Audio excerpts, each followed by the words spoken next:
Welcome everyone to another episode of Alphabet Mafia. I am once again joined by my delectable and delightful co-hosts, the sensual, the seductive, Twisty the Bunny Bun, Hello. I'm Twisty. and Callan the apolitical snake. Hi, no politics. No politics here. Not allowed. All right, I'm And ready.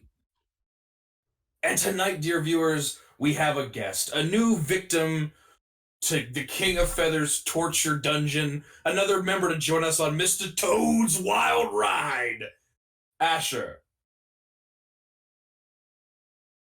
No ass. Please tell my professor not to do finals. You ain't doing finals tonight. We talk. You know what? This is far more fun than any finals you're going to be doing. Let's be real here. No, that's not true. Why don't you want to introduce yourself to the audience? Rosetta, it is finals, so Okay. I Well, also get introduced to this whole thing. I am a trans man who loves the life and apparently understands that gay bars are amazing. And most importantly, he's German. Yeah, I have. Hey, That's one the- thing that came from your Deutsche. people is bottom surgery, and thanks for That's that. true. I guess. Fun fact: it was a female who first created it and did bottom surgery on herself to make her a he. Woo! And let's also not forget that the Germans, Asher's a German, or studying to be a German doctor. That makes him the whitest of the whites. So fucking white, man. You know, so white. Just so white. My finger movements are doing right now. The lily white daisy ass. Chalk. Stop. Literal Okay, chalk so- people. Hashtag I made penicillin. So I was sitting around trying to figure out what we were gonna do tonight, like what our show is gonna be, and I have a little binder with a bunch of shows, scripts, and like research already done up, and I was kind of like pontificating between like we could do. Speaking of Germans and great things, great inventions, we could do Marlene Dietrich, one of Germany's greatest inventions.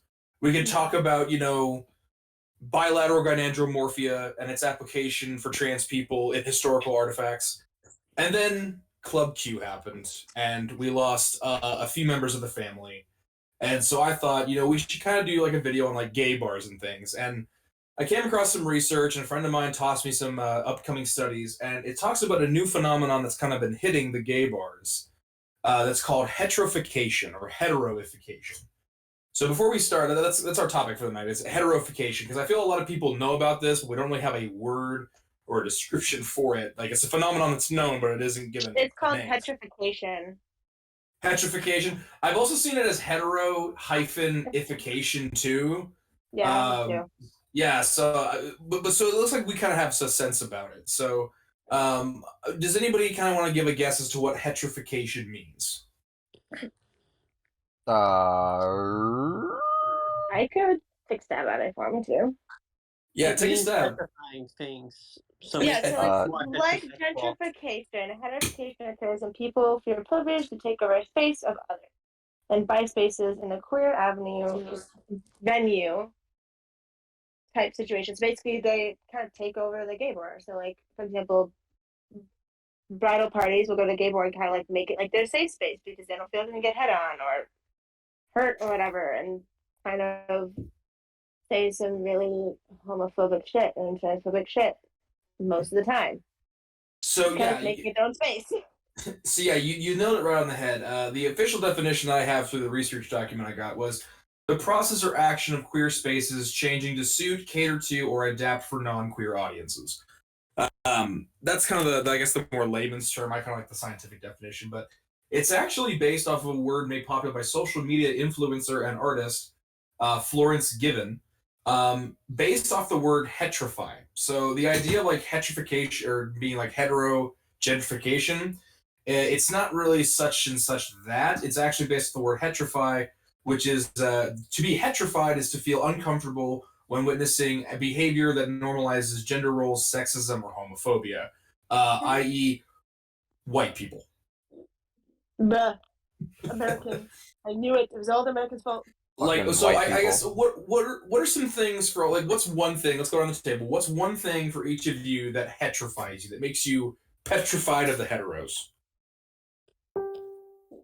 Well, When you see, I'm not attracted to them, so there you go. Oh man, yeah, it's just when they show up in public. Just their Fucking, very existence is the bane of this world. fucking Oh man. kissing in front of me, being all hetero and shit. every What- Disney movie that isn't the new ones. What about those gender reveal parties? Oh, I never had one for my daughter for that reason. Hey, Bobby Sue, let's go make a gender reveal party for Danny Faye or Faye Daniels, depending on what it is, by building a giant pipe bomb and dropping it out of a plane. Woo! Forest on fire. Why do we have a forest fire now? So Why did it kill 60 people? Ah! we're gonna go into a nuclear reactor and pull out the cooling rods, and whatever color it glows in the radiation is what the gender of our child is. Starts melting the inside out. Yeah, buddy. You know what I'd love to see is one of those gender reveal parties where it's like, is it blue? Is it pink? And then just fill it full of black smoke, and then let the audience figure out what that means. I should do that What? for a fake baby now. For fake Was baby. Was Oh, it a no. miscarriage? Was it a miscarriage? Was she unfaithful? You'll have to No, wait it's and an find abortion. out. You need to wait 6 months to figure this out. So yeah, so hetrification is commonly kind of considered to be like, oh, it's heterogentrification, but it's actually based upon like being heterified by the gay bar, the fear of heteros in the gay bar, which is kind of something. I mean, like you said, heterogentrification makes a lot of sense, but apparently this is slightly different because apparently gay bars have always kind of been partially hetero spaces, which we learned from the Stonewall episode. So that, I mean, that kind of checks out. Yeah. Mhm. Even then, it shouldn't be. I'm sorry. It's my space. You have everything else except this one space. MySpace is dead. So, due to the modern cycle of the novelization among gay people, along with the current themes of heteronormative entitlement and the toxic nature of social spaces in America, the issue of hetrification has become more a serious problem in the wake of violent crimes against queer spaces. Now, audience, real quick, I can't always speak on the European aspect of this because I haven't done a lot of drinking, like of age drinking and bars. Okay, so Asher can. Most of my research paper I'm looking at here is based on America. So if there is aspects of this that leak over into Europe, we'll try to address them. Yeah. I'll bring them up because I'm Yeah. most likely to see them. I imagine it's going to be much the same issue. It's like the same I mean, shit. Just a lot of times, yes, but a lot of times, no, just because people know that there are other safe bars to go to that are not the gay bar. Stay the fuck away. Unless, like, you're going with a friend, someone invited you, you're supporting drag one night. Like, that's what it is. And they know and respect it. That's the difference between Americans and Europeans. Americans only respect a lot of things. Yeah, we really including don't. our- Americans are including our- ass. Not trying to be Including rude to all ourselves. Americans here, but, like, you really don't. No, please be rude to Americans. We suck. Yeah, really. My last final was on the history of the Haitian Revolution. It's okay to be mean to Americans. I'm sorry. Actually, So, pretty ethical sometimes. So like Ashley, like you brought up with the bachelorette parties, hetrification is most often cited as the phenomenon of bachelorette parties in gay bars, which is a larger symptom of the toxic gay bar culture or just toxic, bar culture in general. Now, the original sourcing of the information for America was actually based off bachelorette parties because a scientist walked in, saw it happening, and went off that. And as a person who, me and my brother both frequent gay bars a lot, I'm kind of his gay passport. Good passport. We'll get into the language too. We're gonna learn some words. I can tell you that I have walked into a gay bar and had one of these girls run up to me, like a chick who looked like she was maybe 18, like, still learning how to use the Diva Cup, and walked up to me and was like, "She's getting married," and I'm just sitting here in the doorway, like trying to get past the bounce. Like the bouncer is patting me down, looking for weapons because the bouncer knows me, knows I work security, so he knows I'm always packing something. And so like the bouncer is disarming me, and she's yelling in my face, and I'm like, okay, cool, great. And then she goes, "Would you want to buy her a drink?" And I just went, "Fuck no, I ain't marrying her," and I just pushed through. And say the same thing. But I've had like the bride come up to me and go, "Do you want to drink, sweet daddy? And I'm like, I'm married. Do you want to buy me? Do you want to buy me a drink? Do you want to give me a blowy? No, that's disgusting. Why would I do that? Like, it's called a blow job. You want a drink? I want a job. It seems like a reasonable transaction. Me sitting there going, I don't like vagina, so no. Based? Wait, well, I like vagina. I'm gay. Wait a minute.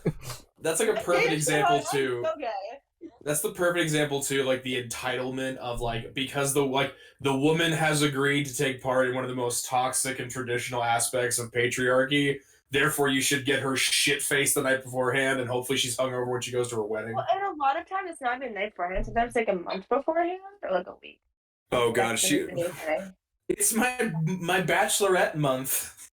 Basically, no, and they do the new thing, by the way, for weddings. Don't ask how I know this. All of my friends are getting married. That's not even a joke. And all the homeschoolers, too, which is weird, you know. But it's always like a month of like, oh my god, it's about me and my wedding and my dress and like all this shit. I'm like, I don't care, actually. Just saying, as someone who's married, there's nothing special about this. It really isn't. No. They make such a big deal about it. It's just like, at the end of the day, it is a legal binding that we don't really have to recognize for literally any reason, and it's just like marriage was for. It's like Santa Claus. It's like Santa Claus, only it's like two people together. Sorry, marriage isn't real. It's all in your head. It's imaginary. I kind of like it. It was like used for a transaction. Like, here, I need to like not have war with you, or like I need to give my daughter. I kind of like it too because I get to guess on how long the marriage lasts. Like, I'm one of those guys who sits in the bar when I watch the two people like drinking. I'm just like, I'll be the one who pulls up the flask and goes, "If this marriage lasts more than 6 months, I'll kiss a good man's ass." Hey, and when they divorce, that's equivalent to the child finding out that Santa Claus wasn't real. There you go. Bing. It's all happy and whimsical and lovey-dovey and gets you all in your little happy feels until you realize it was never real to begin with. No, and then divorce is more expensive than your wedding. So this next part is going to be kind of an aspect. I do know this from Germany, from when I was in Germany. You know, having their bar scene versus the American bar scene. German bar scene. The typical bar is a social space, but due to heteronormative patriarchy, many women do not feel safe in traditional bars, be it from fear of sexual assault, fear of being drugged, or not wanting to be the receiving end of someone's toxic intoxications. So many women seek out gay bars, believing it to be an ideal safe space for their social needs. Now, while gay bars are in fact social spaces in most cases, they are not safe spaces for straight people. But then they shouldn't be. I'm sorry, straight people who hear this, but like this isn't your place to be. Like, you'd be a white chick who loves, I don't know, Starbucks, Caribou, what is it, the pumpkin spice? I'm sorry, basic white bitch, but this ain't your space. That's Target. White chocolate. Listen, man. That's like that or Home Goods. I'm sorry. Like, you have your space. I don't. Stay the fuck away. White man can't join black people's safe spaces. I'm sorry. That's their. You don't exactly have those struggles. Maybe. I've been invited. I've been quote unquote invited to the cookout so many times on TikTok, and I just have to respond to people like, "Hey, that's cool. That's your space. I thank you, but it's not my place." Hey, listen. If you get invited, that's something else, man. I have two dads. I have my two foster dads of ours. That's always like I'm always actually at a cookout. I don't know why. I'm like, I know why. I get it. It's a family thing. But and then when I say that, people on TikTok get so offended. Like, why are you there? It's like, well, if I don't, my aunts and uncles are gonna be pissy that I didn't come. So what am I supposed to do? Not go? Yes. See, I'm one of those people that like. I'm one of those people who's fat, so like when I go to a cookout, I'm like, I'm piling up my plate, I'm sitting there munching down, and people will like keep bringing me food because like, oh, a white boy who appreciates our cooking. I've even gotten to the point where I referred to a black woman as a witch hazel, and the whole fucking crew was like, you did not just say that. Yeah, that's amazing. I love you, man. Was just like, look at this fat ass white boy chowing down on all the gumbo. I'm like, mind your own business, witch hazel. You are fantastic. I love everything about everything that you just described. I was half expecting her husband to like pull out a knife, be like, "Ooh, that's my wife. Now I gotta cut you. That's the rules. Them's the rules. I'm gonna beat your ass with a wooden spoon." Yeah, no, my aunt would do that just because she could. So, You don't care what age you are. So the second part of this too, as far as the gay bar goes, is the novelization of gay men. Along with the fetishization of lesbianism, it's well documented in America through media, social justice movements, push for social acceptance, the evolution of the gay passport or the gay friend. The Romans talked about it. Yeah, it's pretty much become like almost a coveted asset for like white cis-normative hetero-passing women to go and get a gay passport, or i.e. the gay friend. And it's also because of a lot of things with like the white feminism movement. White women have kind of assumed that because they are oppressed by patriarchy, that they are also like on par with the oppression of queer people and people of color, so they feel entitled to those spaces. No. Despite the fact that it's like, okay, and it's funny too, because if you ask feminists their opinion on conservative women, they'll say, well, just because you're the dog with the longest leash doesn't dissuade the fact you're a dog. But then when you apply it to like queer bodies of color or queer spaces or people of color spaces, they can't apply the same logic. Oh, I mean, yeah, I can't even think about it because there's no privilege. Yeah, and I mean, twisting, I mean, you're kind of our resident expert on that. Yeah, that's true. To some capacity. I mean, I'll tell you this much. I was pretty stupid for most of my life anyway, so like, I was very illiterate on a lot of these subjects. Well, I mean, but I mean, like, but also like you've kind of experienced this too, that like white feminists talking over you. I mean, I talk over you all the time. You see, the weird thing is, like, the experiences I've had with those types, I thought that they were like really weird, crazy SJW morons. Yeah. And you know what? They probably are, but you know, they're like the worst aspects of what I thought made up the entirety of the left back then when I was a fucking moron. So you were saved, basically. I was saved, basically. And I also thought I was a fucking cis dude. Yeah, I baptized Twisty, as a matter of fact. Hallelujah! Praise Jesus! Also, real quick, I just want to let you know, like, my phone has just blown up with 17 requests for me to come on different people's TikTok live stream debates, and it's like, motherfuckers, I am busy. I am doing something. I am not a dog that comes when whistled.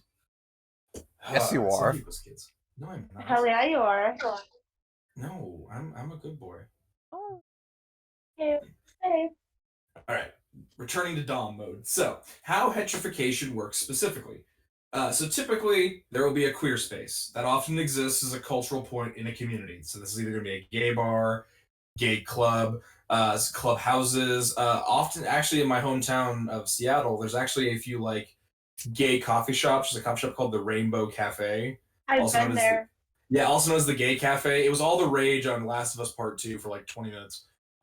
These are like pretty much like focal points for culture. Like the Gay Cafe stocks a bunch of books on, like YA adult or young adult novels on like trans men and trans women.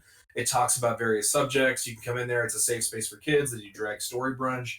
I've done like drag at that. I haven't done drag at that location, but I've gone there and had like drag queens paint my face up. So it's a really cool like cultural space.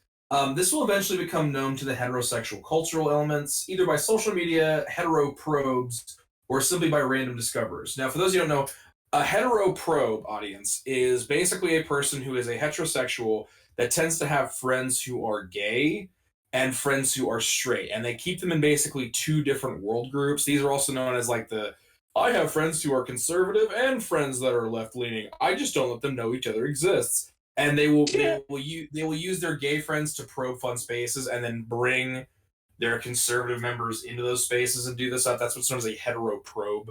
It's also known as a floater because turds float. Yeah. So typically, the heteronormative person is going to be a white woman. I'm sorry to say this, guys, but it's almost like according to the research document, it's 76%. 76% of the time, the elements that introduce straight culture to gay bars are white women. Yeah, that makes sense. It makes too much sense. I'm sorry. That's literally on brand for their whole their whole entire Just watch collective any of them. personality. Collectively, real they're quick- all morons. Real quick, according to this document, 32% of the 76% apparently aligned with turf ideology. So This go ahead and is make those on brand, bruh. It's on brand. This is literally. I'm sorry. I'm gonna speak in monoliths right now. White women are just like this. They are. This is like their hive mind ideology brain. They all think with one singular nucleus. I don't know where the fuck that nucleus is, but wherever it is, we need to find it and take it out immediately because it is causing a lot of damage to society everywhere. The West is being destroyed by this white woman brain, wherever it may be. It's in the basement of the first Starbucks. Like Ha, trans we have to find women it. It's also affecting It's trans women as well, since they're. Dude, can we get another T-shirt? Can we get another T-shirt idea? It's just like a white woman, like it's a horrible Lovecraftian tentacle monster with giant like nipples, and we're milking the nipples for like the pumpkin spice, and then it's all the white girls being like pumpkin spice, pumpkin spice. Yes. I It's the agree with that statement. brainworms. We'll put it next to our T-shirt of Zazu Nova and Marsha P. Johnson and all the queens of Stonewall Ghost riding a squad car with the shirt that said "Fuck the police." Fuck the police. So typically, a heteronormative white woman will begin to frequent this space, often believing they are welcome there due to white entitlement. Based on this presupposed belief, and thus welcome, they believe they're kind of welcomed in all spaces, marginalized communities, which we talked about. This is often referred to as an X passport, so i.e. a gay passport, a trans passport, or a black trans passport, etc., etc., etc. This is also paired with the white appropriations due to queer culture often existing under the yoke of oppression and exploitative counterculture movements. This is kind of under exploitative culture, explosive counterculture movements have formed. And that typically kind of fuels into like the white culture that feels entitled to it and thus wishes to appropriate and export. So basically the Harlem Renaissance, but like instead of jazz and paintings, it's rainbow and glitter. And whereas it used to be rich white men were typically the catalyst point for the export of the Harlem Renaissance into white culture, it's now shifted over to like suburban white women, typically aged 26 to 35. You see, that's the age right there. That's that they're part of that nucleus. If anybody else is kind of noticing, this definition seems to fit Karens, and I'm not gonna lie, I'm kind of curious as to. Oh, actually, I know exactly why Karens and their husbands are in gay bars. We'll get to that later. Oh no, he's in there because he's fucking someone. So bachelorette parties, because we talk about that. So bachelorette parties. Now, while there are many ways in which hetrification forms, there's many ways you can accomplish this. There's just none that are as ubiquitous as the bachelorette party. According to the case document, bachelorette parties make up about 68% of the hetrification examples reported by people in gay bars. So pretty much, if anybody talks about a time where white people are going to come into a gay bar and mess around, it's going to be a bachelorette party. Often due to bachelorette parties are often seen as like the last night before being tied down forever. So women seek to drink, dance, and debauch for a whole day, often in overt and boisterous ways. In traditional bars, men note women as property. That whole concept, like, oh, you want to get a drink? I have a boyfriend. Oh, say no more. Well, when you're wearing a sash that says bachelorette, this kind of shuts down the impetus for men to want to come and court you, anyways. So women can't really leverage their like feminine, like what little power they have in the bar scene to their advantage, i.e., free drinks, preferred treatment, first in line to the jukebox. The part of that leash we were talking about. Now, when they go to gay bars, this same concept doesn't apply because obviously gay men are not going to try and get in a straight woman's pants. It's kind of fundamentally not the case. So in gay bars, women often feel they can let loose and they benefit from their straight privilege, facing little reprisal for their shitty actions as they would in a traditional bar scene, as well as also leveraging large amounts of support because they bring a large party and crew. So basically, the bachelorette party has like 20 people. It's good news for the bar. The bar tends to let them get away with a little more shit than they normally would. In the process of this, they make it really toxic for a lot of gay people. And then you can't really kick them out because they feel that because they're women, they are obviously immediately allied with gay men, and therefore they are one and the same. a big piece of it I've talked to, so like the gay 90s here in Minneapolis, I've talked to them about like why like they started putting like we don't want bachelor parties, Saturday and Sundays of these months, right? And it's in the summer, 'cause that's when they have the most of their, you know, traffic. And a lot of it is also because they don't want to get shut down for kicking out a straight woman. Well, that's the thing too. Is like, I've been a bartender. I've been a bartender about 4 years, and I can tell you for a fact that when you kick out straight women out of your bar for any reason, I mean, it doesn't have to be a gay bar. If you just kick out a straight woman, cops are coming. They're gonna call the cops and be like, they were selling drugs. They were doing. Now the difference is that in like a shit kicker country bar, the cop is like, yeah, whatever, bitch. Like, go home, have a nice night. In a gay bar, like the pigs are not gonna sit there and be like, oh shit, an opportunity to go harass some gay fucks. Yeah, we're gonna pass this up. Amen. Let's get it. Bodine, get the shotgun and the tear gas. Oh boy, we're going old school. We're gonna some people. Come on, God. So a lot of bars, and we talked about this, I think one of our episodes, we're talking about the gay bar, but I'll talk about this. There's a Seattle bar. There's a bar here in Seattle. It's a gay bar. When they have a bunch of straight people that kind of show up, kind of the life cycle of the gay bar is, gay bar starts up, gay bar gets popular, straight women come in, straight women hang out, the bar becomes more appealing to hetero people. All the straight guys that want to date straight women notice that all the straight women are at the gay bar. So they go to the gay bar, they pick up on some gay guy, they take him home, they have gay panic, they assault the gay person, get off scot-free, the bar has to shut down because it's no longer a safe space. Basically, the way that the bar in Seattle stops is when they feel there's a lot of hetero guys in there that are causing some problems, they turn on all the lights and they stop the music and they say, hey guys, sorry, we're having some plumbing issues, just gotta flush the pipes. And then every single screen in this bar will turn on like super raunchy, interracial, leather daddy, extra hair gay porn. And they'll just play it until everybody leaves. And all the monitors are synced. Great. So now that's space. See, that's how you get him out. It takes about 5 minutes. So man, really? I was expecting less. Yeah, it takes about 5. Well, also in the bathroom there are screens above the urinals, so you're not even safe in the toilet. And it's got sound too. Oh, lovely! I amazing. See, look, Yeah. I'm sorry, I'm not attracted to guys in any way, but God, hey, way to use that to drive the motherfuckers away. And it's also funny too because it's two I think it's two members that are actually from that gay bar, so like they film themselves so they don't have to worry about copyright. But that's basically how a lot of these gay bars have to kind of deal with it. Either number one, they kind of have to deal with the heteros showing up from time to time, they just try to manage the numbers, or they have to do that before stuff gets out of hand. But while going through this research document, I discovered that there is an entire lexicon of ways in which heterification happens, and it's not just in the bar scene though. I mean, these are words and terms and ideas that happen all throughout daily life, and I didn't really consider a lot of them because it's just that way. But Asher and I both do like TikTok debates a lot, so we're probably going to start using these a lot more as time goes on. Especially when that one day out of the year that everybody gets concerned about gay people. They never talk about it. They never talk about us 364, 24/7, but that one day out of the year, it's time to launch the Inquisition.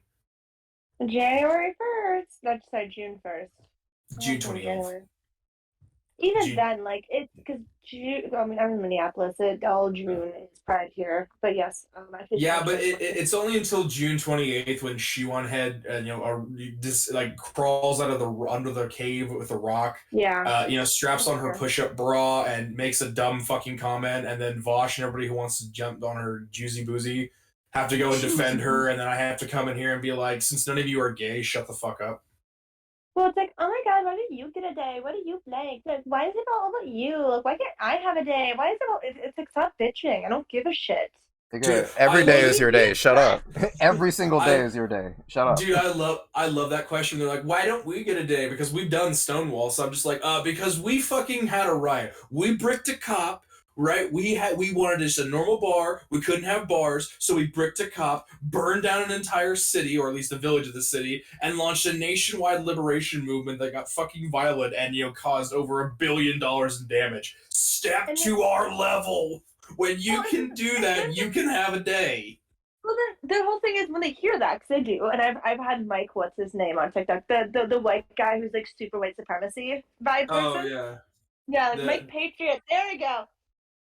He will come out and go, "Well, like gay people are violent, and straight people would never be violent." I'm just sitting there going, "Really?" That's you tried real cute, buddy. my ultimate counter to that argument? What is it? Oh, way down south in the land of traitors, rattlesnakes and alligators. Right away, right away, right away, right away, right away, right away, right away. We'll all go down to Dixie.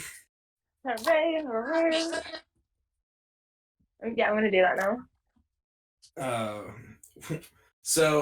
Let's talk about some words. I hope y'all got some books because when I do this in post, I'll have it up on the screen the definition. But we've talked about a few of these already. So, gay passport / the gay friend, a token acknowledgments that hetero people believe guarantee their entry or entitle them to a place in the queer communities.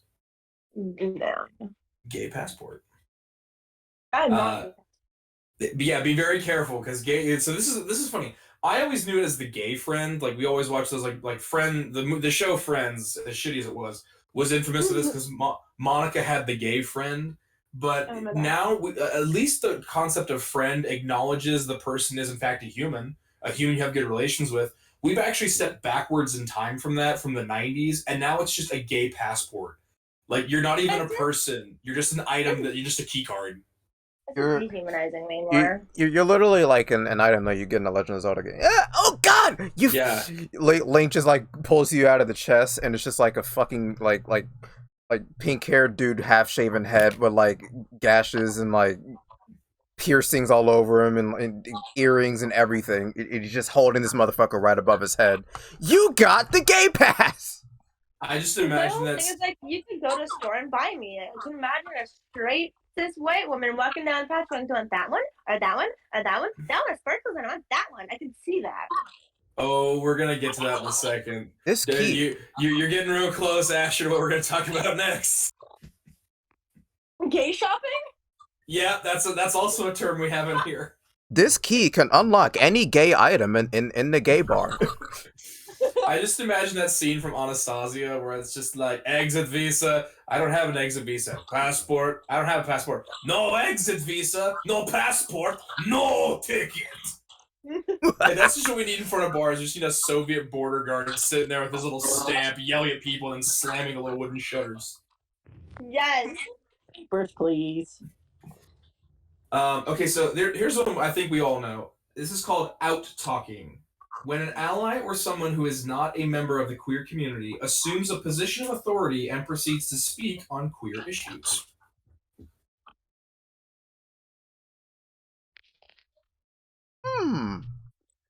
So every white bitch on TikTok? Look, you know what? White women once again take the cake on this. Look, I will talk about, I'll talk about African American issues once in a while. I'm gonna put myself in it, but I can see it and I recognize it. I'm from Germany, didn't grip the racism, like I can see it, so I'll talk on it once in a while. I don't talk about indigenous issues a lot, and I don't talk about straight issues a lot. But if you really want to talk about gay issues, like really, honey, like you experienced it. It's really what they do. Callum, we're getting some echo off of you. Are you good on your end? Yeah, should be. You better be good, or else I punish you. Oh Daddy. my. Okay, how about this one? Cloakers. I use it. Well, you probably heard it from me because this is on the TikTok that I had that blew up. So, cloakers, people who pretend to represent the LGBTQ plus community to gain a perceived or numerous perceived benefits while actively doing harm to the community. Oh, that's Nikki Starkill. So we have these when I do pride parades in Seattle. This is a really big one. We have people that will dress in like rainbow colors, and like there's a famous TikTok that Optimus did, and I have a TikTok on it. I'll link it in the description below. But it's the guy being like, if you flash the camera, we'll give you $1,000. And then the couple's like, no, we're not going to do that. That's weird. And he's like, but don't you support gay people? Like, this money's going to support gay people. And it's like, no, you're trying to pretend to be gay so someone will flash their titties. And then you can look at some boobs and then also turn that information over to like some right-wing groups and we can get our permits canceled for next year. So that's also like you said, yeah, a lot of like the white women on TikTok that like if they're not out talking and using gay people as a political football, kind of like how they use abortion as a political football. Oh, yep. They'll cloak. They'll pretend to be a member of the LG. This is also why I think bisexual people have the distrust they do, is because cloakers tend to use bisexuality as a title, and it causes a paranoia in our community. Now, obviously, I don't support like the demonization of bisexual people, but I think that's where it originates from. Is cloakers like they know bisexual is a more heteronormative or hetero-passing trait, so it's easier for the cloakers to abuse it as a way in, and then It's that more kind of taints it for accepting. everybody else. Yeah, it taints it for everybody It's more else. accepting. Yeah. It's more accessible. One, because bisexual men can hide it, and two, fucking weird dudes like it when girls kiss each other. Oh, Yeah, it's kind of weird. Granted, Here's it's one. hot, but still, you know. A gay safari. Oh, I've heard of that one. My dad's. What? Anybody else heard of a gay safari? Yeah. That one's new to me. I'm sorry, Chief. Callan? I've heard it somewhere. Okay. Asher, why don't you go ahead and what do you think gay safari means? A gay safari. It's technically, so my understanding of it, since my dads have talked about, has been where you kind of like try it out. I'm trying to say you try it out. You try out the opposite of what you are for like a minute, and that's it. It's like an exploration.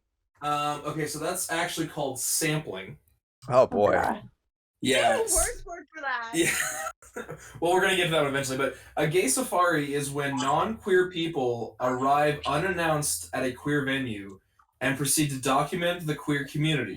What? Either potentially outing closeted people, but also fetishizing queer culture and making a safe space unsafe by showing off novel or specific cultural events as mainstream culture. What?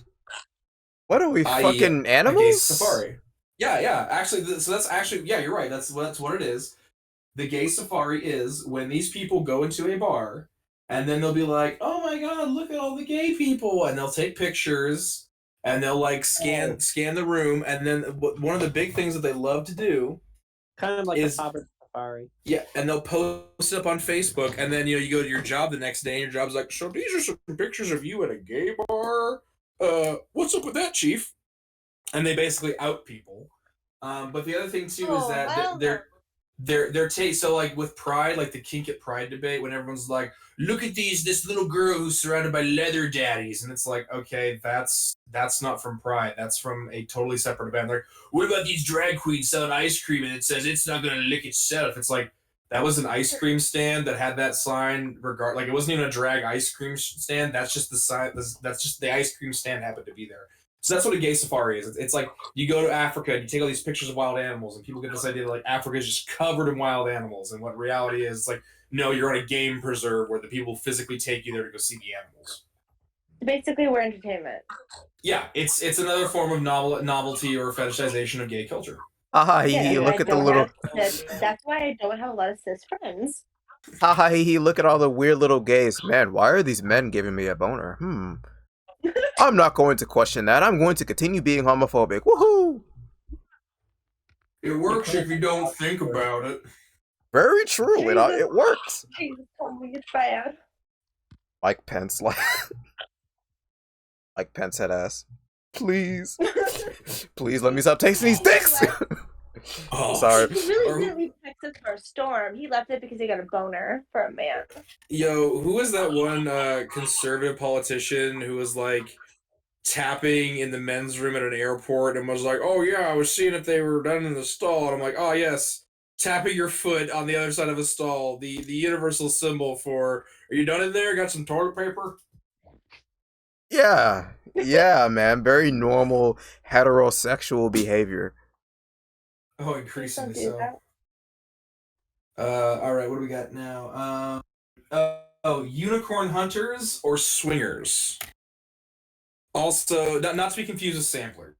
So a unicorn hunter is, well, I guess unicorn hunters and samplers are both people who treat gay spaces as sex venues or fetish dens for recruitment. So a unicorn hunter famously is typically a heterosexual couple, often male female, and they're seeking a third partner, typically a young woman, but not always a young woman to engage with them in a sexually based relationship where the young person will have to do like house chores and enter into like a binding contract with them. Basically, it's an adopted kid you can fuck. What the fuck? Ew, And they're That that's is. like I mean, hey, look. I know some sounds some like- people it will sounds like- accept that. I mean, but like, what? I mean, okay, whatever. Hey, whatever floats your boat. I mean, typically, what slavery. well, it's also like we want a young we want a blonde hair, blue eyed, 18-year-old bisexual girl to come home, have sex with my husband and I, because I'm a woman and I'm kind of bi-curious, and my husband will only fuck it if he can lie to himself that it's a woman. And you're gonna basically clean the house and provide childcare and essentially just be a live-in maid that we can have sex with. And you have to be under 20. And in my eyes, I'm just like, oh, that sounds like pedophilia. That is so That sounds like legal weird like perfect barely legal pedophilia. You know, it's so weird. It's just like we're gonna do this, but we're gonna be able to get away with it because it's legal.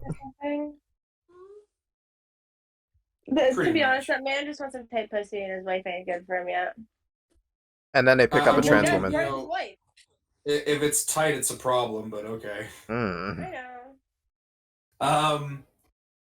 So what do we have next? Oh yeah, so samplers are pretty much what you described, Asher. Sampler is a person who is trying out gayness. The idea that they think that they're only gay if they are sexually attracted to people, thus equating gayness with a purely form of sexuality. Now, while gayness is fundamentally rooted in sexuality, it's a lot more than that. So I don't want any fucking assholes in the chat being like, actually, this is technically a lot. I know people who have kind of went around who would like, they will say they're not gay, they just want to get an orgasm. Yes, we all know the male prostate is the male, G spot.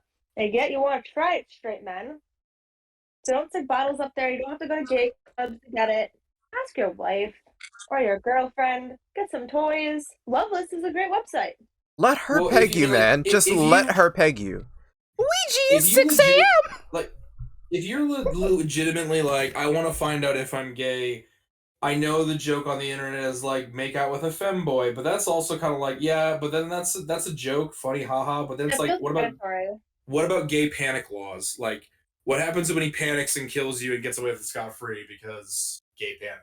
I can see it in court right now. Your Honor, I am not gay. Oh God, Your Honor, I didn't consider this. He's not gay. The jury's like, he's not gay, Your Honor. He's not gay. Everyone in the fucking courtroom's like, he's not gay. He's not gay. You're pardoned, man. You're not gay. I completely understand. You're free to go. Hallelujah, pastor in the background.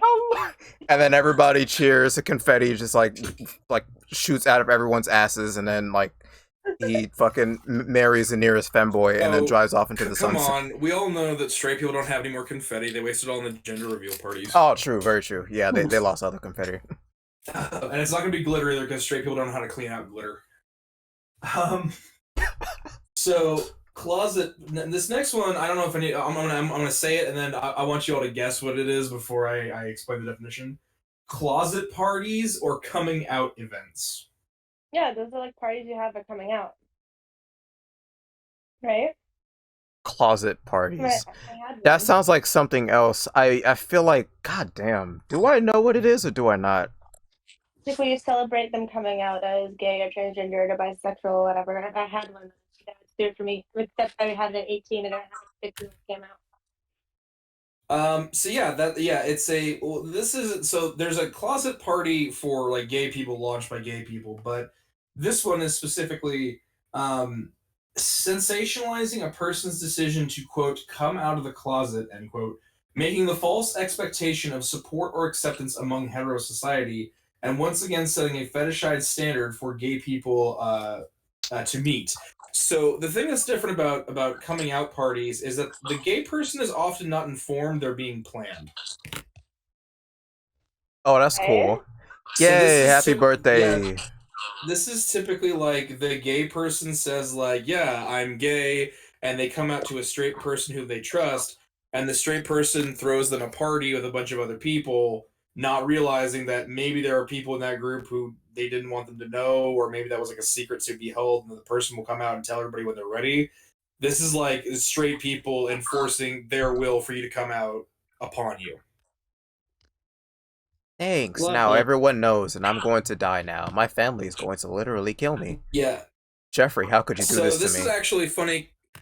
This is actually funny because there's a court case currently going on right now in South Carolina where a gal at a Hallmark store, or like whatever the Christian version of Hallmark is, threw a coming out party for one of the guys in her group that she thought that he kind of came out to her, and as a result, he was immediately fired. Ugh. That's right. Yeah, they fired him under bullshit pretenses, but it was because like, oh shit, he's gay. And now that guy is suing her for basically outing him in public, and there's like kind of a big court case about like, well, is that actually illegal or not? So we'll be going into that, but yeah, these outing they used to be called outing parties, and now they're not, because outing party is a reference to like when straight people go hunting for gay people. So Oh, cute. Like, so we call coming out parties as like a thing. So like as well as someone who has two gay dads, we have coming out parties. So it's like when you kind of, since I'm like in the gay community with my dad, it's kind of like they have all their friends come over and whatever. It's like the group of supportive people who will instantly know because duh, and it's support family members, and you have like a little surprise party. It's like, yay, you're a boy, or you're a girl, you're gay, yay, you're a boy and gay now. Yay! But like that's acceptable because it's within the family with the people that know and are safe about it, right? yeah. It's not with like what happened in that situation where she told her thinking that she was gonna keep her mouth shut and she never did. Right. And that's kind of the thing to the people like, and that's kind of what I wanted to see what the opinion was, because like at first glance it seems really funny. Now the thing about the coming out parties or closet parties is that they were never originally designed by gay people. This one was actually one that was designed by straight people. It was a witch hunt. Yeah, for exactly the reasons you think. It was basically straight people wanted to out gay people and didn't know how to do it without being like harassing, so they were like, "Oh no, it's a party." Yeah. Wink, wink, Which nudge, nudge. It's going to be very Yeah. festive. It's going to be a lot of Mhm. explosions. We're going to have a pinata at this party. It's going to be great. Wink, wink, nudge, nudge. Yeah, I mean, yeah. This one you're gonna love, Twisty.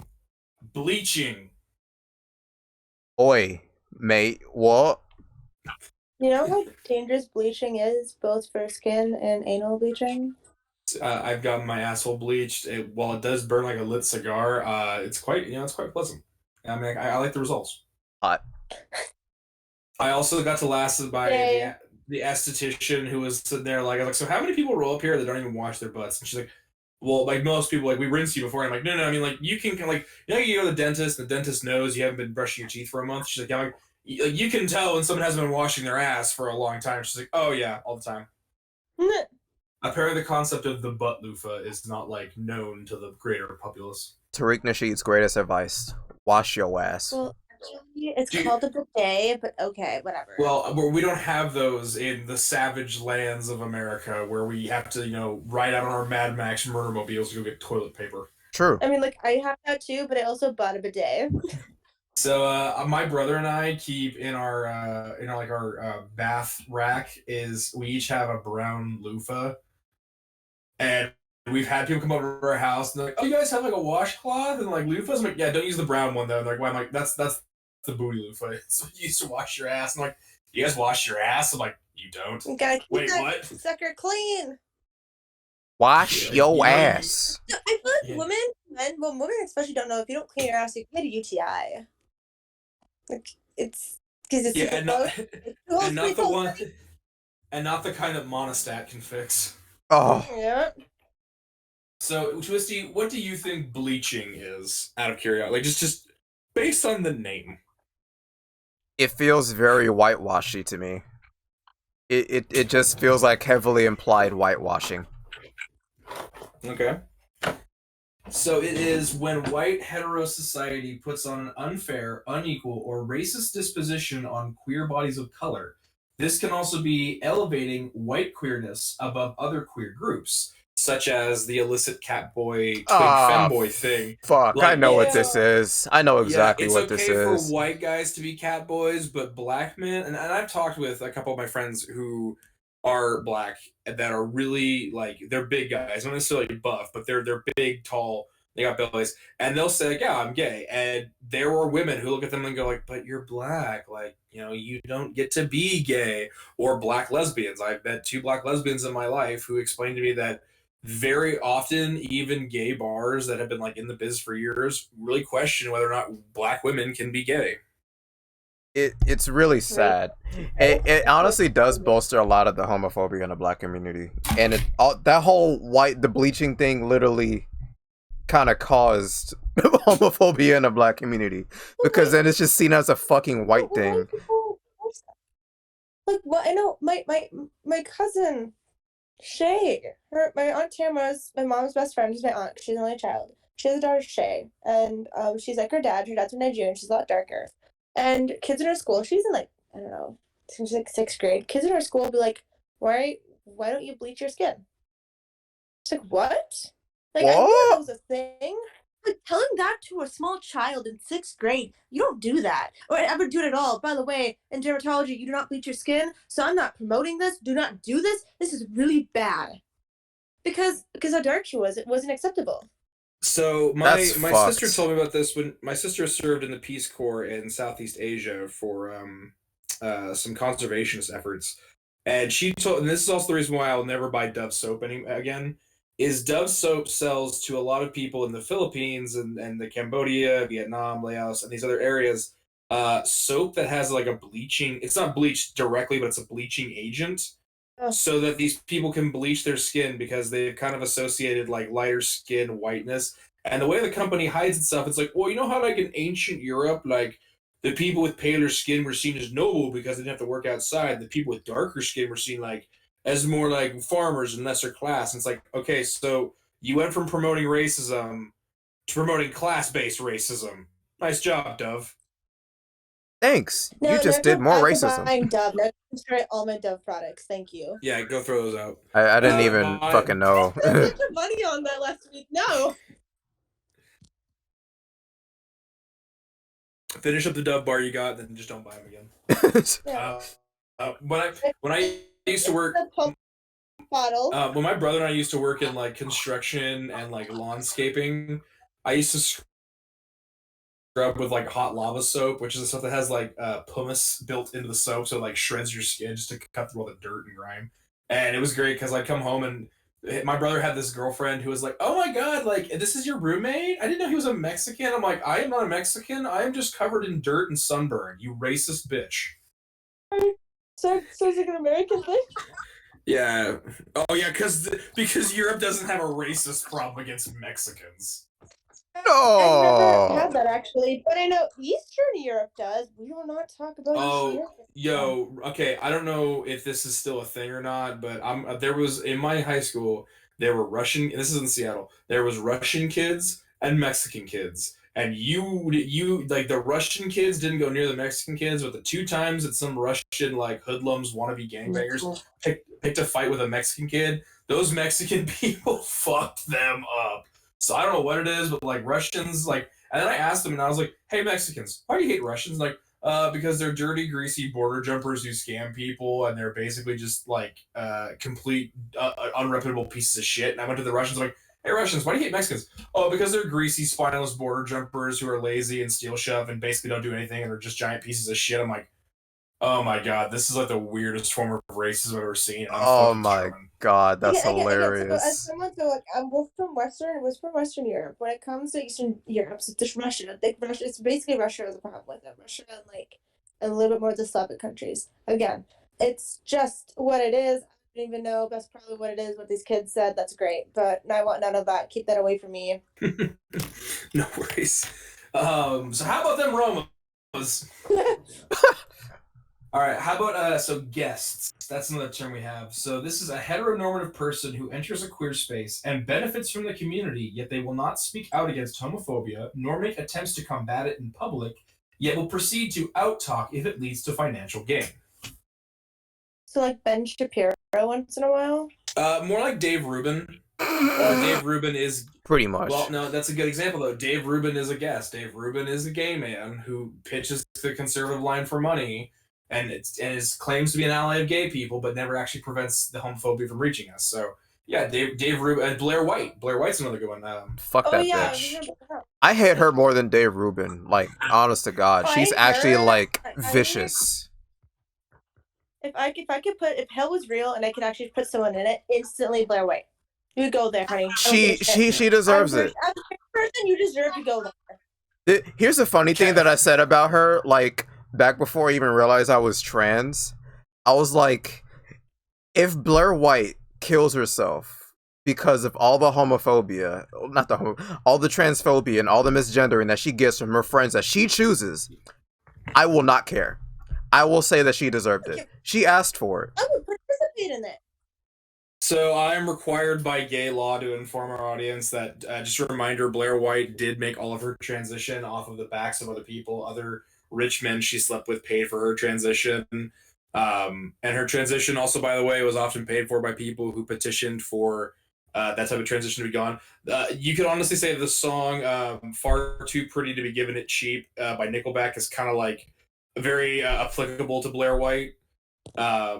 Yeah, so just also, Callan, if we ever decide to do a video on Blair White, which I'm not against, but I'm not really for, I'm gonna let you do that one because a video on Blair White. I'd have twisting. If twisting to that episode, it would just be a cut. Like there'd be so many bleeps, the episode would resemble a telegraph message.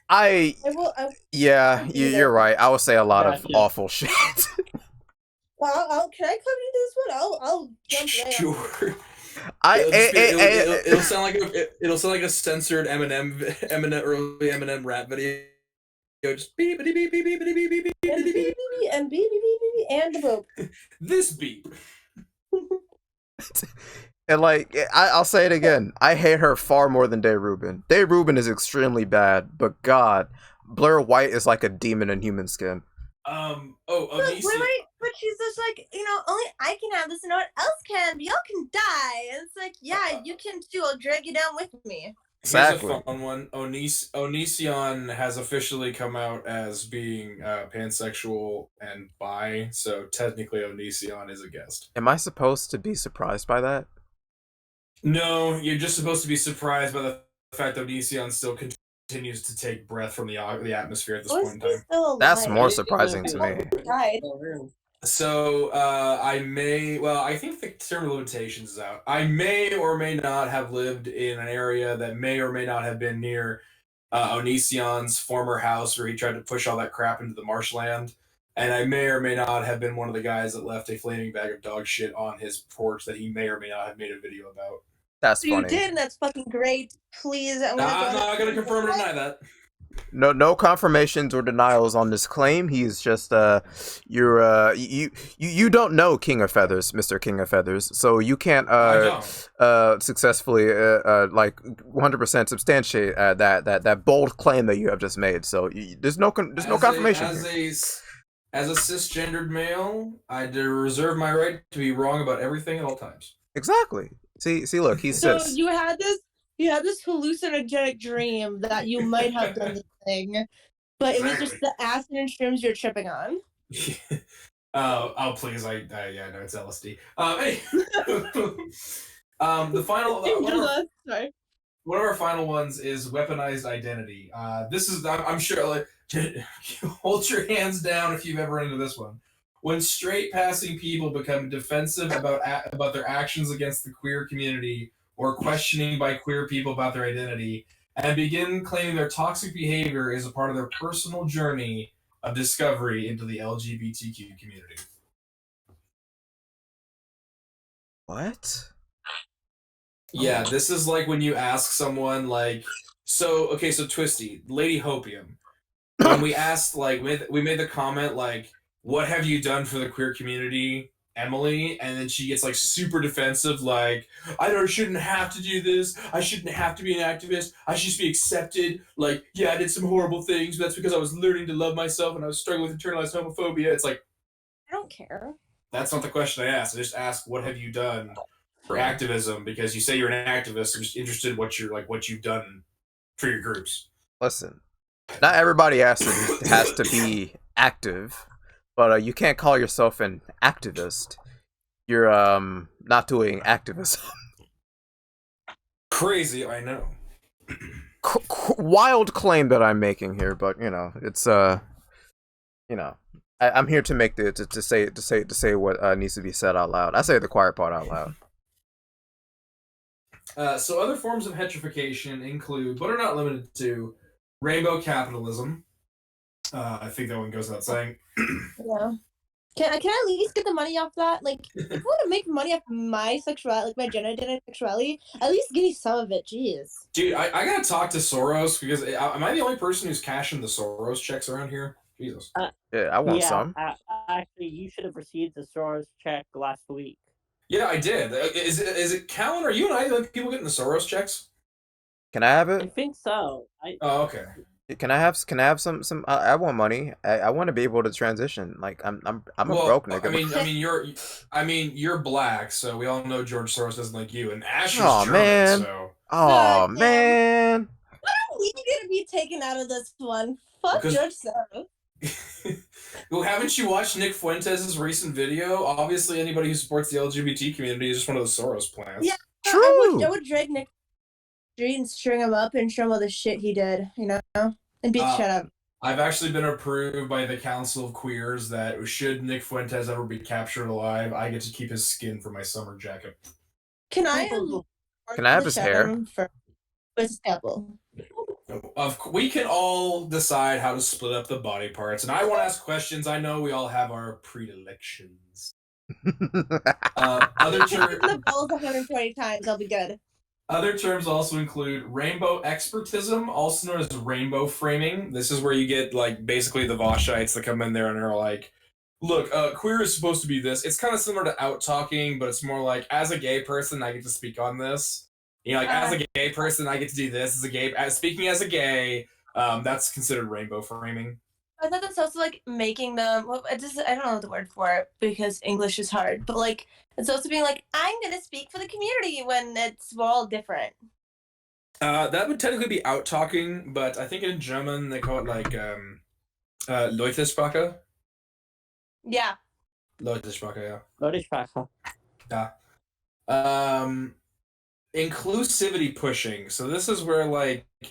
This is actually more on the gay side of things, but it's when someone comes up with an idea for a fun event that everybody is more or less happy with, and then you have that one person who just has to push the gayness in spaces it really shouldn't be pushed in. Like, if you have coworkers who are like, yeah, we're gonna have a Christmas party, and it's like, okay, someone's like, hey, can we bring in like a menorah? Because I think like Susan's Jewish, and Susan's like, I would like that. It's like, yeah, we can have and then someone else will chime like, I think we should also have a rainbow tree because like I'm gay and speaking as a gay person, we need to celebrate them too. Like we should like that type of stuff, like really pedantic stuff. It's like, yes, okay, we'll make like just bring a rainbow shirt, right? It is not a necessity that we live and die on the hill that is the office Christmas party.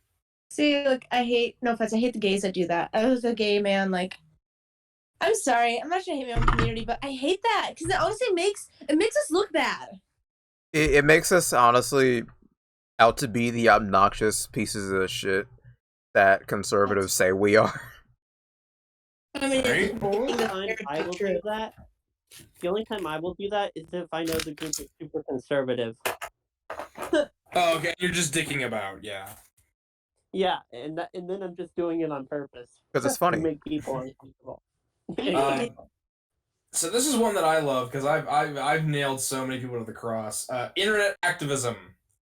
Internet activism is a way to push heterocentric views because, as we all know, getting online and posting thoughts and prayers and doing all like not actually helping the activist movements, but like just reblogging their stuff does actually help the hetero agenda because it makes every activist group seem like, you know, it basically equates gay activism to like the gal who does the In the Arms of the Angel commercials, the animal rescue things. It kind of puts them on the same level. It doesn't actually extend that, like, when we're doing charity work and doing cash transactions for, like, Toys for Tots, it's a lot different than when we do toys transactions for, like, people that are being, like, systematically exterminated.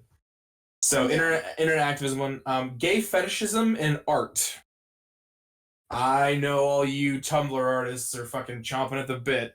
I'm not a But Tumblr yes. artist. I'm a Twitter artist, and thank you for outing me. I'm sorry. Well, this comes about in kind of a funny Mhm. way, and I like to use Has Been Hotel and Encanto as two different reasons as to why this is. So, Encanto is specific because Encanto makes one of the daughters, or Isabella, the strong one, the strong sister, they make her canonically a lesbian, and they talk about how her strength issues and being seen as like the family pack mule is a lesbian condemnation. Now, while that does probably exist for a lot of lesbian women, it's not the bulk of her character. Her character is not being abused because she's a lesbian and strong. Her character is being abused because she has a asset that the family can utilize for their social climate amongst the people. The other one with this is also Has Been Hotel, where it's like Charlie, the main character, is in a lesbian relationship with her girlfriend Vaggie, and there are people that have taken her out of her gay relationship and put her with Alistair, which is making it hetero, or they'll make like characters who are not canonically gay, not because the characters fit well together, but because it like it's what they jerk off to. And in a lot of this like Dumbledore and Harry Potter, or Snape and Harry Potter. You want to know what my take is on Yeah. this when it comes to that type of shit? It's the same thing when it comes to blackwashing. Oh, like making a canonically black character white is bad. It's not like harmful or anything, but it's just really bad, and it's like, why would you do that? It's the same way when it comes to gay characters for me. It's like, if you make a canonically straight character like gay for whatever fetish or thing you do, fine, whatever. At least, you know, there's some queer stuff being put out there. When you like make a canonically gay character straight, it's just like, why? We already have enough straight shit out there. Why are you choosing this character? Right. So That's my take on that. And then that's the thing that I'm sure some artists can be like, oh, I have my you have your right to like do whatever you want to paint. Like I like to paint like people doing epic charges into enemy fire with like chainsaw swords and like ripping people with MAGA hats in half. Like I like to imagine like all leftists being power armored space marines that like wade into like oceans of gore. I still have to acknowledge the fact that I am promoting a violent agenda and openly like violent rhetoric. So if you do that, like, yeah, you have your art, but your art is saying something. And that's what it's saying. It's saying I'm fucking horny 24/7. Yeah, this lesbian character will look a lot better with a dick in her ass. I see it so much it bothers me. I'm sorry. Gay tourism / gay shopping. I said that already. Yep. We're going to talk about it now. Oh boy. Gay tourism or gay shopping is picking and choosing what quote unquote gay is acceptable and avoiding the rest. What? So this is like when white people will go around and be like, it's okay to be gay if you're like sassy New York gay, but you can't be gay if you're like a big muscular man. Or you have to be like a leather daddy. You can't be like a big muscular man and be a bottom. So basically, it's like everyone's idea of a gay person, right? If you're not a twink, you ain't gay. Pretty much, yeah. Exactly. That's called. And that's frustrating. Listen, Or dude, if moreover, you're gonna when be you- gay, give me a reason to believe that you're gay. Some gays even do that. Some gays themselves would be like, well, if you're not feminine, if you're not a high voice, if you're not a twink in a sense, you're not gay. You're not valid. I'm That's sorry. That's also being gay in the gay community as well, which is fucking ridiculous. Also Wasn't there extends that- to bi erasure as well. Yep. Wasn't there also that guy on like TikTok who like voiced that out? Where there was like some young guy who was like, "Can we talk about gay men who turn 30 and then start like doing Botox?" And then the guy was like, "Who let their twink out of the fucking closet?" I remember that. Yeah. So this has been noted before. Like, and this is also among like white women. Like, white women want the gay friend that's small and sassy and fun. They don't want the gay friend that's like a big muscular man, because to them that's not what true gayness should look like. I want that big muscular man. Yes, I do. Yeah, the big muscular man needs to be like the hunky guy who hits on me at the bar and buys me drinks. He can't be like my official gay friend. You can't do that. Do you know why? Because they want to sleep with them, and they know that won't be able to happen. Mhm. Exactly. It makes them insecure. It terrifies them to their core. Oh, indeed. 100%. So now I wanted to talk about. Was eating. So I kind of want to go around the round table and talk about some of our own personal experiences with this stuff.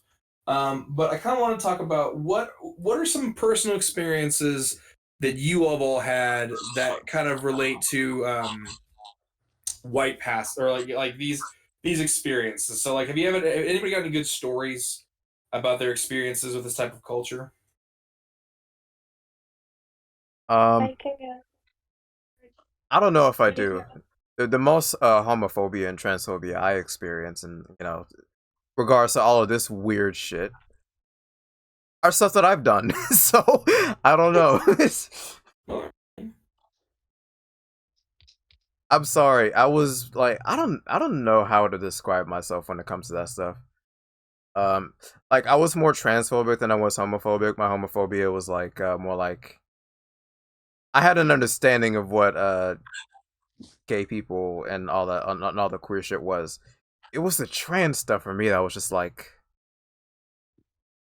And I did this weird thing when it comes to like trans people specifically, which is like a trans woman like transition is like, wow, isn't it weird that all these trans women are going all out and being all super hyper feminine and not just being chill about their transness? Yeah, but I kind of feel that plays into like gay shopping because you're kind of like this type of gay is unacceptable. So I mean, like in a way, yeah, you're kind of right. Like, and this kind of shows too, like this heterification doesn't just happen with white women. Our own community kind of does this to us because nobody gets out of the white supremacist system unscathed. So Yep. I Even do. then, like they gatekeep the trans community. That's very heavily gatekept. Yep. Oh yeah. I mean, like pretty much when you talk about trans people, it's almost exclusively trans women. I haven't even Yeah. seen a lot of conversations about trans men, and Yeah, because moreover, no one like has a problem with them. with trans women, it's specifically those that are able to pass. Like Blair White. Blair White's a great example. People accept Blair White because she 100% passes as a woman, but nobody wants to talk about like gay men who don't pass as outright in society. So I can actually give an example of like what I've dealt with. I've been to the gay bars, the gay nights, the stuff a great place. Everyone should go there. It's the kind of place to go to in Minnesota. Mm-hmm. But I've been to the gay nights, and I remember we had about 30 people. Yes, no, she was not at the party, right? Apparently her wedding, I asked her to her wedding, and she was like, it's $500,000 wedding. I was like, holy shit. Took out a loan for that, honey. It's like a much of the house. Right. So literally. So I just remember like one of them asked me to buy her a drink, and I give her the drink, and she kind of like steps back from me and go, "What?" And she goes, "Is that gonna give me HIV or AIDS? Because I can't have that. I'm married." And I'm like, "That's not how AIDS gets transmitted. Do you think every gay person has AIDS? Like, what the fuck? Like, Oh. Oh I mean, no. so all I can think of is that just spitting scene your from drink, not AIDS." all I can think of is that scene from True Bloods where Lafayette walks out his big, beautiful gay ass, and he's just like, Yes. "Who ordered the burger with no extra fries and AIDS?" And the guy's like, "Oh, I'm an American, and I have a right to say what happens with my food." He's like, "Oh, you can't help that, baby. Faggots been breeding your cows, brewing your beers, growing your potatoes, slaughtering your shit, building your tables. This whole goddamn restaurant is covered in AIDS." I've used that on people so many times because I've gotten that shit too. They're just like, like I go to shake someone saying like, "Oh, careful there, I don't want to catch the gay plague," and I'm like, and I will like just reach out with my left hand and like grab their arm and shake it twice. I'm like, now if we're done with the like civilities, like yeah, and And that's I've had that so many times though with women though. Like it's like they don't want to sit down on the chair. They want to take the drink from you, even though they want the drink. They'll just ask you like, "Do you?" I've had someone straight up ask me like, "Do you have AIDS?" Like if people, it's like, why? What is wrong? Like it's still Why would stigmatized in the you gay ask these community. questions? I get it, but like, why would you do that? It's like if I came up to you and said, "Are you pregnant? no, I'm just Are fat. you period?" Like, Wow, are you on your period? See, are you period? the But see, I've seen that shit too, like in bars. Like we go to bars and there are women that are just like, and I think it's also because like they straight up do not teach what AIDS, like the AIDS crisis. Like I've checked the comments on one of our videos that someone said on my TikTok, and they're like, I had no idea because Victor Bout is in the news because we traded Yeah. him for. So someone's like, yeah, I had no idea that he was related to the African AIDS crisis until you all watched your video. I'm like, yeah, I know. That's the thing. And they're like, yeah, so like, does he have AIDS? I'm like, fuck, I don't fucking know. Like, Bro. yeah, sure, maybe. I mean, he was hanging out in Africa. They have prostitutes over there. I'm sure he picked up some type of communicable disease. Even then, like, it's not like we don't have medication that can make you undetectable and you can't spread it. Yeah, well, I mean, I've had women that don't even know what PrEP is for, so. Really? Well, a lot of people don't know what PrEP is for. I told my mom what PrEP was for. She's like, they have a thing? I was like, yeah, they do. And I can't use it. And I don't know if they're trying to work on something for trans men to use. Thank God, finally. But, like, it's amazing they have it. Like, yeah. How about you, Callan? Do you have any good anecdotes you want to share with the class? Not entirely. Yeah. I think the closest that I came to like AIDS or someone asking me that was when it was like, what did Michel Foucault die of? AIDS. Okay, so I guess we'll move on from that if we're all kind of happy. How about other examples of hetrification? Do we have any other ideas of what could lead to hetrification? Letting straight people into pride. Because we let the heterosexuals have the H go in the LGBTQIA plus. Put the H in there, they'll take over pride. Can't let the heteros into pride. I'm sorry, guys. I get the Minneapolis is celebration of love, and fuck the heteros. It's Well, my I mean, pride, not yours. So I help organize Pride events, and I'll meet the heteros halfway. You guys can come into Pride, but no cell phones, no controlling the event. And if you want to come into Pride and enjoy Pride, you have to help us. Like when we come under attack from like the Christian right, you need to be the ones that are up there like, hey, now they're just here having a good time. Fuck off. Like you Yeah, got cool. yeah, straights. If you want to come into Pride, if it really matters that much to you, you need to fucking earn your breakfast. Also, I'm none of not that straight homophobic or trash. anything, but What'd you say, Callan? I said also none of that straight trash like kissing and whatnot. Yeah, you can't yeah. kiss Gross. here. Hey, Yeah, you look. can't kiss. If you're gonna be a That's fine. straight man and come to Pride and engage in the degenerate act of kissing, you better do it to another guy. Yeah. Exactly. It's Or a mandated. goat. You have to. You're not a real man until you kiss a man. Exactly. It's okay to be gay. Let's rejoice with the boys in a gay way. Kiss, kiss. I would say another example of hetrification is the kind of like I think it's called like it's basically where like when someone gets in trouble with the law and then they just come out and be like, oh, I'm gay, and it's like an attempt to kind of like hide away that like what Kevin Spacey did, where it's like Kevin Spacey like, hey, you've been in charge with like violating a child. I'm actually gay, so it's okay. It's like, what the fuck does that have to do with it? Oh. Move, what I'm does gay vibes. Yeah, pretty much. I mean, like, yeah, the like special treatment, like I'm gay move, or like the whole like, oh, I couldn't have like essayed that woman. I'm actually gay. It's like, okay, what does that have to do with anything? I you're not bisexual, Hunter. I don't give a shit what you think. Or the people that are like, Marlene Dietrich isn't gay. She slept with President Kennedy. It's like, yeah, a lesbian woman can have sex with a straight man. I can't tell you how often that happens. It's like lesbians have always like had sex with like men before. It is the same thing with asexuals that people don't really fucking get. Is like they're asexual to just have sex with people even though they don't like really like necessarily enjoy it, but they're still asexual anyway. It's just like I'm asexual. I'm asexual, and I sleep with my partner, right? And that's fine. Like I do it. It makes him happy. Like sometimes it makes me feeling, but it doesn't do anything for me. But if it makes him happy, I'm happy. and people have Yeah. a hard time understanding that that's a thing that happens. It's like I mean, Yeah. I've gotten a hand job from a lesbian, so Damn. I mean, hey, I still think it's valid. Vagina. well, it's like the thing was, is I was like, she's like, yeah, I ain't got no money. She's like, and I was like, well, you're a lesbian, so I don't think we're gonna be extracting payment the usual way. She's like, I'll give you a hand job. I'm like, it works for me.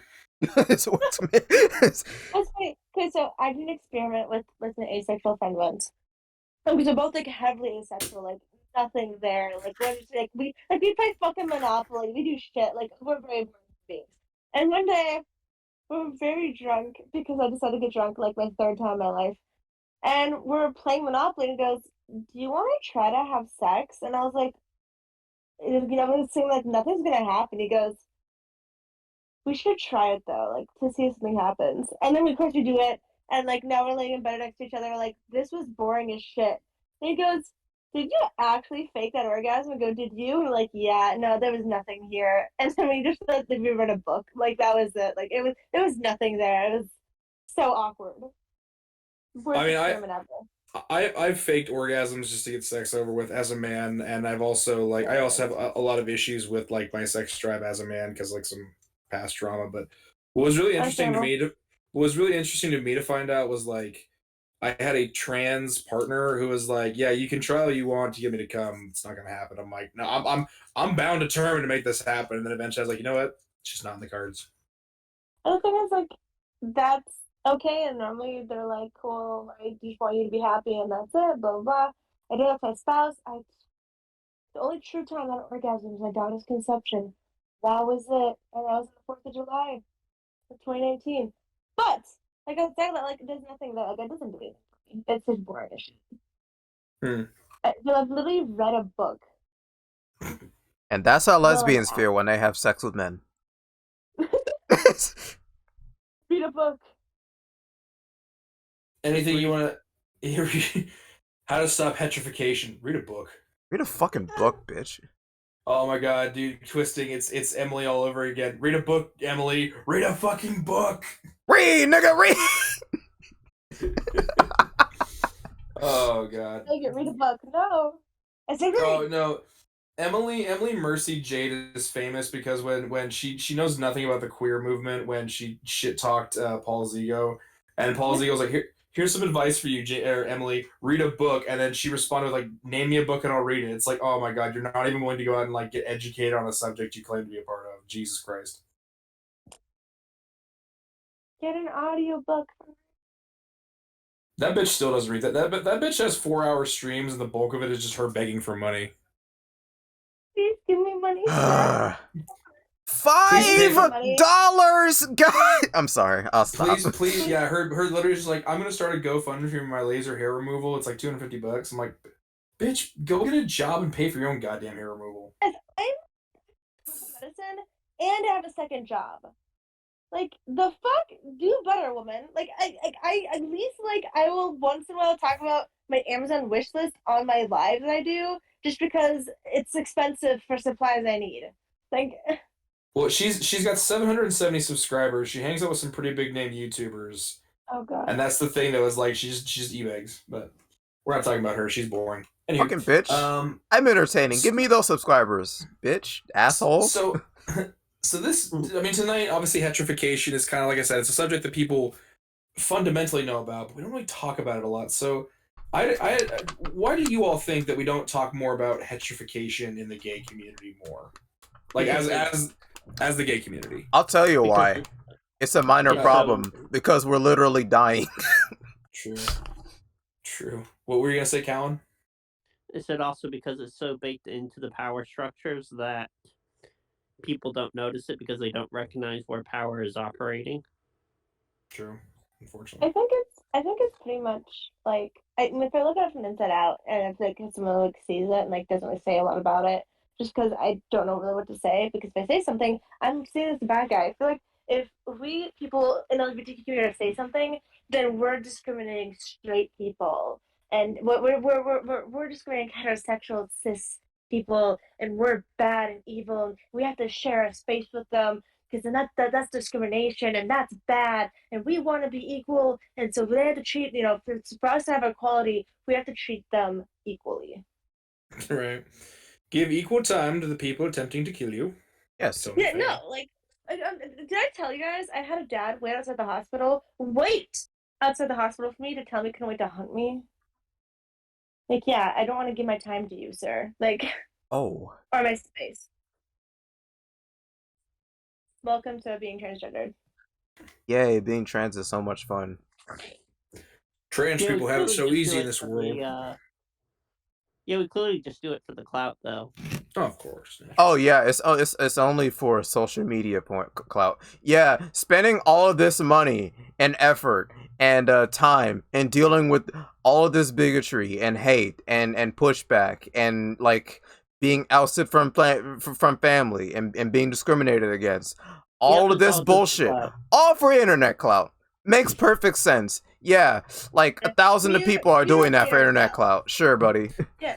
Having top surgery, which is super painful, bomb surgery, which is even worse. Like doing these things to transition, like yeah, totally clout. It's spending billions of dollars, it feels like totally clout. Yep. You know, clout.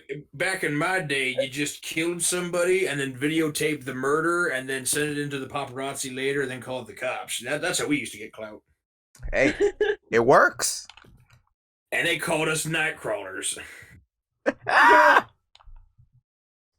Whatever Well, I works, mean, works. It works so well that they're still producing documentaries on them. Oh yeah. Fuck. Oh yeah. So my position on this is a little bit different. I think it comes down to first and foremost, I think the reason we don't talk about this is because of the gay novelty aspect. Like, it's like the Steven Universe wedding. Gay people have been fed nothing but dog shit for so long that a crust of bread seems like gourmet. Yes. And that's kind of thing is like because gay people are seen as a novelty, and like we've talked about, gay people are seen as a resource. Gay people are so like excited for the first time to actually be being recognized and being like brought into the national attention as something other than a joke, that we kind of are willing to put up with more shit than previous generations because we have kind of grown up as like, yeah, this is the world we were in, and then we came out and we're just happy that like, you know, but honestly, like growing up in the 90s, early 2000s, and then now I fear for my life a lot more now than I did when I was in the closet as a young child. Feared less. I came out at 15, right? So around like 2014, I felt safer 5 fucking years ago than I do now. I've been out for 6 years. Yeah. Like, I feel so much safer. Dude, I can't tell you how easy it was being like straight up just transphobic for most of my life. I literally realized I was trans like back in like, what was it, early April? I think it was April this year. I'm dead serious. Damn, God, congratulations. most of my life was so much Reborn. easier beforehand. Dear Lord, being homophobic, and well, I wasn't really that homophobic. Transphobic, so much easier. It's easy mode. But no, transphobes are being conservatives are being persecuted. But that's on the gay side of things. As far as the straight side of things, I think it's because the hetrification benefits the straights too much. Because they can kind of play both sides. They can hate on gays by night, and they can go do a bunch of weird shit by night, and then hate us by the day. So like, it just fundamentally, the system in power benefits most from having the hetrification in line. Because I mean, think about it, like, gay people do all the work of setting up the culture, and then the white heteronormative society moves in and just capitalizes on what's there. Parasitic capitalism at its finest. Damn. And then as far as on our allies side, so we have the internal, we have the iron within, we have the iron without. Now let's talk about people without any sense of iron. Allies. Fundamentally, allies don't want a solution; they just want the problem. My Catholic parents. Well, not even that. Like You're so. Catholic. Other People- allies, that's what they want. No joke. Like allies worth to a group or a movement is only measured by what they can provide. Like, they have to have a problem. Like, an ally can't speak without there being a problem to like talk about. So like, allies have a vested interest in hetrification continuing. As long as it's around, the ally gets to out talk, and as soon as hetrification gets solved, allies have to go back to shutting the fuck up. And we all know that allies love to hear their voices. They love to preen and do their sainthood by proxy. So like, all around, like, this is fueled by gay people, this is fueled by straight people, and this is fueled by the people who are straight but help the gays. So fundamentally, we all have some shit we need to check. Like, we all got some dirt in our ass. Yeah, I know. I Wash certainly it. had some in mind. My transphobic Yep. history. Yay! And I've done this too. I mean, I still this day tend to out talk with a lot of people. Like, I'll talk about trans issues and there's not a trans person present. And then if the trans person's like, "Oh, I'm gonna be soft about it," I'm like, "No, no. If you're gonna be soft to these fuckers, I'm taking the reins. Like, we're here. We're You queer. do Used to it." that. You do that to me. If when I'm like not super bitchy to someone, then you become bitchy. I'm like, okay. Well, yeah, I am the debate equivalent of mustard gas. We've established this. I know you really are. That's why I love you coming into my life. Dude, when you showed me your video and I read like the comments, I was like, God damn, this dude is like pulling no punches on any of these fuckwads. Oh yeah.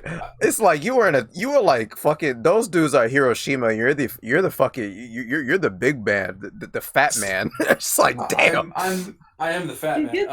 He gets banned on my lives all the time. Well, the funniest thing too is there was someone in one of the discords we share, Archer, that's like, they tried to fucking explain to me some shit, and I started backing him up, and they started being like, "Why are you turning on me, bro?" And I'm like, I was like, I love this. Everybody loves the heavy guns. Everybody, every little fucking soldier in the trench loves the big artillery. They never once think about the idea the artillery might be turned on them at some point in time. This cannon's great. Why is it pointing at me? Oh, why is it pointing? Oh shit! Here, like Callan, can I talk about it? Like, can I talk about the Alakai server? Oh god. Sure. Okay, I just want to make sure it won't make you uncomfortable. So, literally, that was a server where people used my talents as an info gatherer that Callan and Twisty are well aware of to their benefit. And I was stupid, and I thought they would never in one way turn on me because I was helping them with shit. I got kicked out, and before I left, I made the point of saying, I know one of you is going to fuck me over, and you're going to demonize me anyways, because that's what people inevitably always do. And lo and behold, that's what happened. Well, look where we are now. So like that's why I always laugh when one of my names is Zale the Betrayer. I'm like, the Zale the thrice damned. I'm like, okay, you know what? Like that's the funny thing though, is like in order to be thrice damned, you had to have helped somebody, fucked them over. Then you helped the other person fuck the other person over. Then you help that person fuck the other person over again. Like thrice damned means you fucked the same person over at least twice. Damn, there's some real shit going on there. I'm good at what I mean, ask Callan. I as much as I hate to admit it, actually that's a lie. I love to admit it. I'm good at what I do. Mm-hmm. You boast about it in my life. It's okay. Yeah, well no, this is something entirely different. I haven't really talked about this because I haven't done it recently. Despite the fact I've had a lot of people come and ask me to do it for them, so but no, yeah, that yeah, I used to do a ton of information gathering. But yeah, that was a thing for like a long time, is that I've done this. I admit to it. I'm trying to move forward and choose a better path because ultimately this is toxic and the queer community is one that I want to save because this is my family. But I mean, fundamentally, like, you know, no one's hands are clean here. Like he is who without sin cast the first stone. I went to confession today, fun fact, so I have no sin, so I'll throw a stone. No bullshit. Hi, Jesus. I did say hi, fuck queer God Jesus. right after confession. Queezus. I'm a heathen, so I have no sins. Oh, Because sin is not a concept I recognize, so therefore I'll go ahead and throw the first stone. my friend, you are literally a fucking snake. You literally told Adam and Eve to eat the forbidden fruit. Get the fuck out of here with that bullshit. That was a side job. Ah, okay. Zale, when was the last time you went to confession? Easter. Oh, that's not bad. 2006. Bruh, oh my god. No, Hey, Zale, like Zale, why don't you go to confession? Man, Callan, you know why I don't go to confession, my girl. Oh, why is it? Oh, it's because there's no hookers, the food is terrible, and then they use a lot of big words. Exactly. Sure. No, you don't go to confession because you don't want the priest to bend you over in the confession. If there was a step off. Anyway, as I was saying, like, yeah, if the Catholic Church was hosted in a strip club with like you know, a sports announcer from like a soccer tournament, I would probably go to confession a lot more often. I would be all there, hon. Just host Catholic Church in a strip club with fucking Vince McMahon doing the sermons. That would get Solly there instantly. Oh fuck yeah, dude! Hope would die of a heart attack, literally. All right, I think that's all for tonight that I have at least. If anybody else wants to close out, any closing statements? This was a nice apolitical evening. Oh yeah, super apolitical. They're completely devoid of politics. No politics whatsoever, just facts. All right. Good night, everybody. Yeah, good night. I hope you all enjoyed. Hope you fuck nuggets enjoyed this bit of information, my friends.